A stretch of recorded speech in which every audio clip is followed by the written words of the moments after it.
హైదరాబాద్ పాత బస్తీలో టెన్షన్ వాతావరణం నెలకొంది. మరి కాసేపట్లో దార్ సలాంలో వాక్ సవరణ బిల్లుకు వ్యతిరేకంగా భారీ బహిరంగ సభ నిర్వహించనున్నారు. Hyderabad MP Asaduddin Owaisi all India Muslim personal law board ఆధ్వర్యంలో నిర్వహిస్తున్న సభకు ఎంఐఎం నేతలు భారీగా ఏర్పాట్లు చేశారు. ఎంపీ అసాదుద్దీన్ ఓవైసీ స్వయంగా బుల్లెట్ పై వెళ్లి దారుసలాంలో ఏర్పాట్లను పరిశీలించారు. తెలంగాణ, ఏపీకి చెందిన ముస్లిం మత పెద్దలు ఈ సభకు హాజరు కానున్నారు. మరోవైపు అసాద్ సభపై బీజేపీ నేతలు మండిపడుతున్నారు. హైదరాబాద్ ను మరో బెంగాల్లో మార్చేందుకు కుట్రలు చేస్తున్నారని కేంద్ర మంత్రి బండి సంజయ్ మండిపడ్డారు. సభలో అసాదుద్దీన్ ఓవైసీ నిజాలు చెప్పాలని ఎమ్మెల్యే రాజాసింగ్ డిమాండ్ చేశారు. ఎంఐఎం సభలో పాతబస్తీ పోలీసులు అప్రమత్తమయ్యారు. భారీగా బలగాలను మోహరించారు. సభ సజావుగా సాగేలా అన్ని చర్యలు తీసుకుంటున్నామన్నారు పోలీసులు.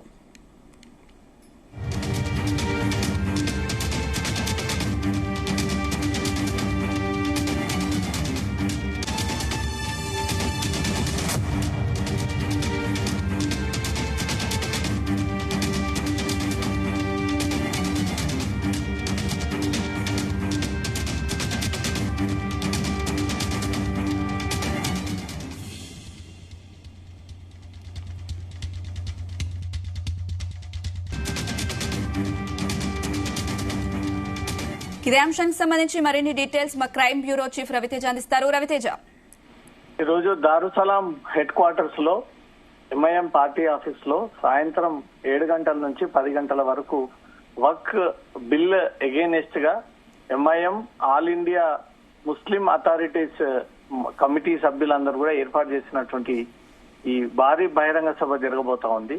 హైదరాబాద్ లో జరగబోయేటువంటి సభ హైదరాబాద్ పార్లమెంట్ సభ్యుడు అసదుద్దీన్ ఓవైసీ, చంద్రాయణగుట్ట ఎమ్మెల్యే అక్బరుద్దీన్ ఓవైసీ నేతృత్వంలో జరగబోయేటువంటి సభ.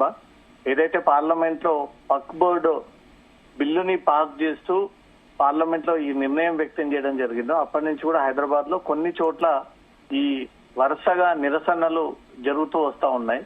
హైదరాబాద్ లో ముఖ్యంగా 3 చోట్లు ఈ ప్రొటెస్ట్ కార్యక్రమాలు రెగ్యులర్ గా కొనసాగిస్తా ఉన్నారు. ఒకటి సైదాబాద్, రెండోది మక్కా మస్జిద్, మూడోది పురాణ హవేలీ. ఈ 3 చోట్ల కూడా వక్ఫ్ బోర్డ్ కి ఎగెయినెస్ట్ గా ఈ ర్యాలీలు కొనసాగిస్తా ఉన్నారు, నిరసనలు వ్యక్తం చేస్తా ఉన్నారు. నల్ల బ్యాడ్జీలు ధరించి ఈ వక్ఫ్ బోర్డు బిల్లుని వెంటనే వెనక్కి తీసుకోవాలి, కేంద్రం దీనిపైన ఆసక్తి చూపించాలి అంటూ కూడా డిమాండ్ చేస్తూ హైదరాబాద్ లో అక్కడక్కడ కొన్ని చోట్ల ఈ ప్రొటెస్ట్ కొనసాగుతా ఉంది. ఈ రోజు ఏకంగా ఆల్ ఇండియా ముస్లిం మైనారిటీ సెల్ ఆధ్వర్యంలో ఎంఐఎం పార్టీ కార్యాలయంలో ఈ రోజు ఈ సభ జరగబోతా ఉంది. దేశ ప్రజలందరూ కూడా జరగబోయేటువంటి ఈ సభలో అసదుద్దీన్, అక్బరుద్దీన్ ఓవైసీ ఏ రకమైనటువంటి స్టేట్మెంట్స్ ఇవ్వబోతా ఉన్నారనేది మాత్రం ఉత్కంఠంగా నెలకొంది. ఎందుకంటే ఈ టైంలో కేంద్రానికి వ్యతిరేకంగా, కేంద్రం తీసుకున్నటువంటి నిర్ణయానికి వ్యతిరేకంగా ఎంఐఎం పార్టీ ఏదైనా కార్యాచరణ సిద్ధం చేసిందంటే దేశవ్యాప్తంగా దీనిపైన రోజువారీగా ప్రొటెస్ట్ జరిగేటువంటి అవకాశం ఉంటుంది. ఇప్పటికే నల్ల బ్యాడ్జీలు ధరించి నల్ల జెండాలు చేతిలో పట్టుకొని రోడ్లపైకి వచ్చి ముస్లింస్ అందరూ కూడా ఆందోళన వ్యక్తం చేస్తున్నటువంటి ఈ టైంలో అసదుద్దీన్ ఓవైసీ ఏర్పాటు చేసేటువంటి సభ భవిష్యత్ కార్యాచరణ ఒకటి, వక్ఫ్ బోర్డు బిల్లు అమలుకు సంబంధించి ఎలా ముందుకు వెళ్ళాలి, ఎలా కేంద్రంపై ఒత్తిడి తీసుకురావాలి, ఈ బిల్లుని వెనక్కి తీసుకునే విధంగా ఎలా వ్యవహరించాలనే దానిపై కూడా ఈ రోజు భారీ బహిరంగ సభ అందరూ చూస్తుండగానే ఒక కార్యాచరణ సిద్ధం చేసి ఎలా ముందుకు వెళ్లాలనే దానిపై కూడా ఈ రోజు ప్రకటించేటువంటి అవకాశం ఉంటుంది. ఇప్పటి వరకు పీస్ఫుల్ గా ఉన్నటువంటి హైదరాబాద్ అసదుద్దీన్ ఓవైసీ ఇచ్చినటువంటి స్టేట్మెంట్ తర్వాత ల్యాండ్ ఆర్డర్ ప్రాబ్లం క్రియేట్ అయ్యేటువంటి అవకాశం ఉంది. ఇప్పటికే రాజాసింగ్ రిలీజ్ చేసినటువంటి బయట లో కూడా అసదుద్దీన్ ఓవైసీ స్పీచ్ కారణంగా రెచ్చగొట్టే విధంగా వ్యాఖ్యలు చేసేటువంటి అవకాశం ఉంటుంది. యువకులు దానికి ప్రేరణకు వచ్చిపోయి ఈ రోడ్డు మీదకి వచ్చి ఆందోళన వ్యక్తం చేస్తే మాత్రం పరిస్థితి ఇంకో రకంగా ఉంటుంది.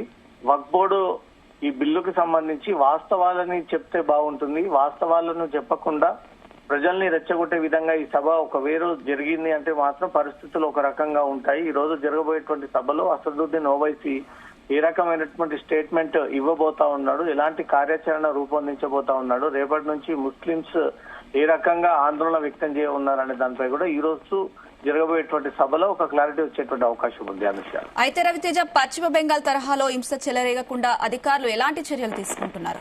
ఇప్పటికే పోలీస్ శాఖ ఏ కాంట్రవర్షియల్ స్టేట్మెంట్స్ ఇవ్వకుండా లార్జ్ గ్యాదరింగ్స్, రోడ్లపైన ర్యాలీలు జరగకుండా, ట్రాఫిక్ ఇబ్బంది ఏర్పడకుండా ఏ మతం పైన గాని కులం పైన గాని ఒక వర్గానికి చెందినటువంటి వారిపైన కూడా ఈ కాంట్రవర్షియల్ స్టేట్మెంట్స్ ఇవ్వకూడదు, వారిపైన దాడులకు పాల్పడకూడదు.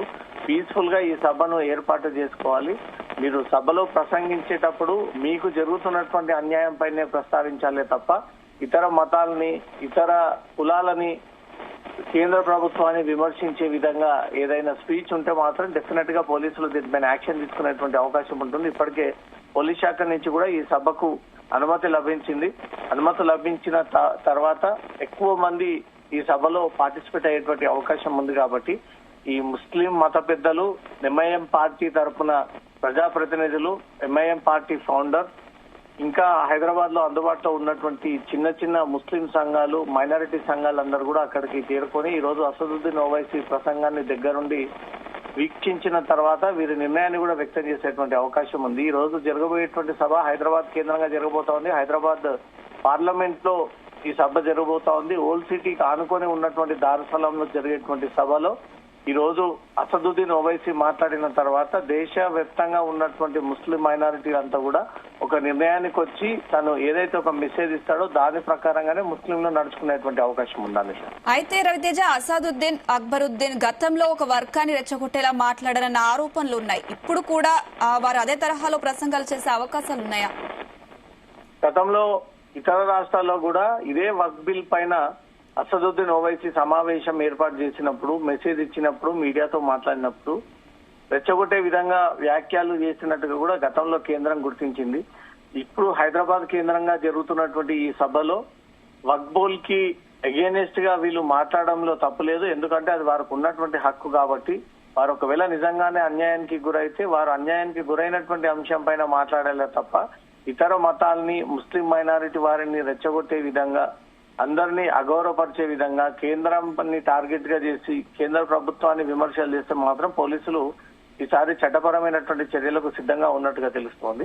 ఈ సభ 7 నుంచి 10 గంటల వరకు జరగబోతోంది. దారుసలాం హెడ్ క్వార్టర్స్ లో జరగబోతోంది కాబట్టి పోలీసులు అన్ని రకాలుగా ప్రొటెక్షన్ ఏర్పాటు చేయడం జరిగింది.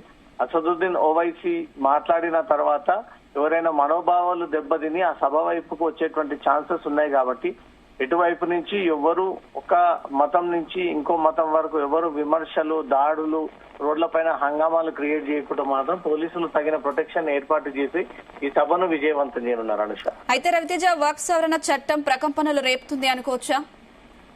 ఈ సభ కారణంగా దేశంలో కొన్ని చోట్ల ఇతను ఒకవేళ కాంట్రవర్షియల్ స్పీచ్ ఇచ్చినట్టయితే, ఒక మతాన్ని రెచ్చగొట్టినట్టయితే మాత్రం డెఫినెట్ గా ల్యాండ్ ఆర్డర్ ప్రాబ్లం దేశవ్యాప్తంగా క్రియేట్ అయ్యేటువంటి అవకాశం ఉంది.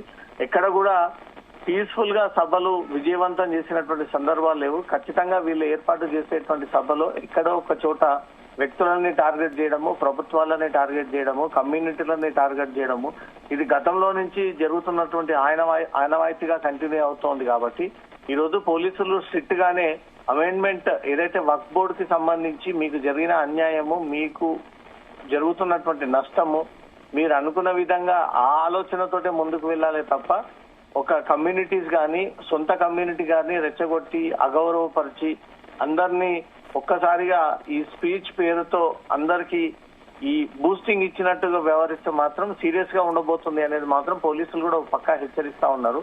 అసదుద్దీన్ ఓవైసీకి పోలీసులు ఎన్నిసార్లు వార్నింగ్ ఇచ్చినా, ప్రభుత్వాలు ఎన్నిసార్లు చెప్పినా తనదైనటువంటి స్టైల్లోనే ఈ సభను ఏర్పాటు చేస్తాడు. తను అనుకున్న విధంగానే సభ పైన ప్రసంగం చేస్తాడు. అది పోలీస్ కేసు అయినా సరే, పోలీసులు వచ్చినా సరే, ఎవరు ఎన్ని అడ్డంకులు క్రియేట్ చేసినా తను చెప్పాలనుకున్నటువంటి స్ట్రైట్ ఫార్వర్డ్ గా ఆ సభ ద్వారా ఈ రోజు తెలియజేసేటువంటి అవకాశం ఉంది. వక్ ఈ బిల్లుకి చాలా రోజులుగా ఎంఐఎం ఎగెనెస్ట్ గా ఉంది. ముస్లిం మైనారిటీస్ అంతా కూడా ఎగెనెస్ట్ గా ఉన్నారు. మేము అనుకున్న రీతిలో ఈ బిల్ ని పాస్ చేయలేకపోయారు. కేంద్ర ప్రభుత్వం సపోర్టెడ్ గా ఈ బిల్ అమల్లోకి వచ్చింది కాబట్టి మాకు తీవ్ర నష్టాలు జరిగేటువంటి అవకాశం ఉంటుంది. వక్ఫ్ బోర్డు పరిధిలో ఉన్నటువంటి భూములన్నీ కూడా తీవ్రంగా నష్టపోయేటువంటి ఛాన్సెస్ ఉన్నాయి. కాబట్టి ఇవన్నీ పరిస్థితులని, పరిణామాలని దృష్టి పెట్టుకుని ఈ రోజు అసదుద్దీన్ ఓవైసీ ప్రసంగం మాత్రం కొంత టెన్షన్ క్రియేట్ చేసేటువంటి అవకాశం ఉంది. అనుష, అయితే రవితేజ, ఈ సభకు సంబంధించి పోలీస్ అధికారులు ఎలాంటి ఏర్పాట్లు చేశారు? అలాగే ఎంతమంది పోలీసులతో, పాత బస్తీలో వేలాది మంది పోలీసులు ఉన్నట్టుగా తెలుస్తుంది, ఎంతమంది పోలీసులతో చుట్టుముడతారు సభను?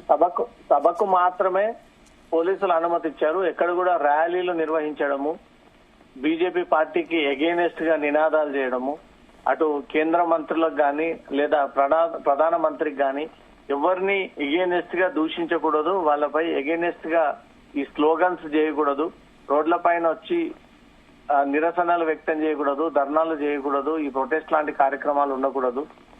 సభ అనుమతిచ్చాము, సభ పేరుతో ఎక్కడ కూడా ఎలాంటి ల్యాండ్ ఆర్డర్ ప్రాబ్లం క్రియేట్ చేయకూడదు, సభ జరుపుకోండి, అది కూడా లిమిటెడ్ గా, విమర్శలు చేయకుండా మీకు జరిగిన అన్యాయం పైనే మాట్లాడలేదు తప్ప ఇతర ఏ అంశాలు ప్రస్తావనకు తీసుకురాకూడదు అంటూ కూడా పోలీసులు ముందస్తుగానే ఈ సభకు అనుమతిస్తూ ఈ విషయాలన్నీ కూడా క్లియర్ గా లెటర్ లో తెలియజేస్తూ ఎవరైతే సభ అనుమతి కోసం కోరినటువంటి వ్యక్తికి ఈ విషయాన్ని కూడా తెలియజేశారు.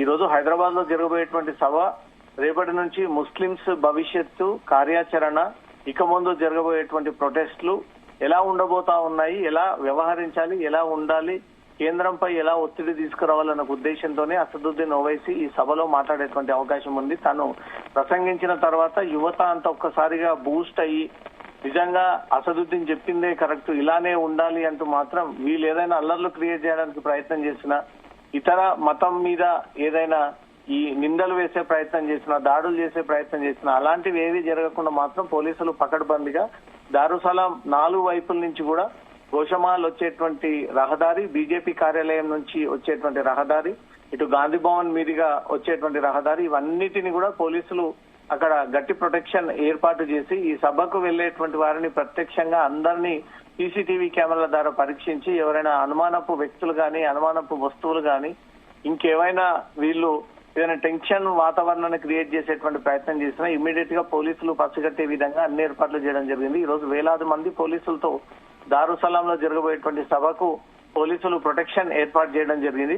పోలీసుల ప్రొటెక్షన్ నడుమనే ఈ సభ సాగనుంది. ఈ సభలో ఏదైనా కాంట్రవర్షియల్ స్టేట్మెంట్ ఇచ్చినటువంటి వెంటనే పోలీసులు ఫిర్యాదు చేసి ఎవరైతే కాంట్రవర్షియల్ స్టేట్మెంట్ ఇచ్చి రెచ్చగొట్టే విధంగా మాట్లాడారో వాళ్ళపైన కేసు నమోదు చేసేటువంటి అవకాశం ఉంది. అంశం రైట్ రవితేజ, థ్యాంక్ యూ.